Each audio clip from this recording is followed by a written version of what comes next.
Mayroon kayong butas, no? Kagaya nito, butas.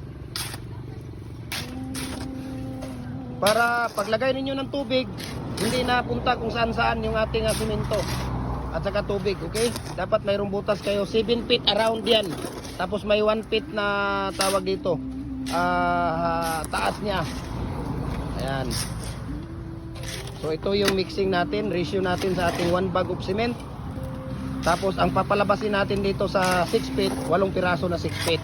Okay? Tapos 7 piraso sa 7 feet. Tapos 6 na piraso sa 6 feet. Ito po ay semi-special po, ito yung gawa natin. Hindi tayo gumagawa dito ng commercial, idol. Okay? Hindi tayo gumagawa dito ng commercial. Ayan. Ayan si Kuya Kim, mag-hi ka Kuya Kim. Ang buhay ay ayan, di ba? Ang buhay ay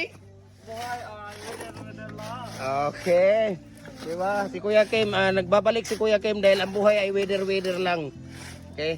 Hindi siya na weather doon sa kung saan to galing. So bumalik siya dito sa atin mga idol. Ayan. Dahil nami-miss niya yung ating mga vlog dito kaya sa bumalik.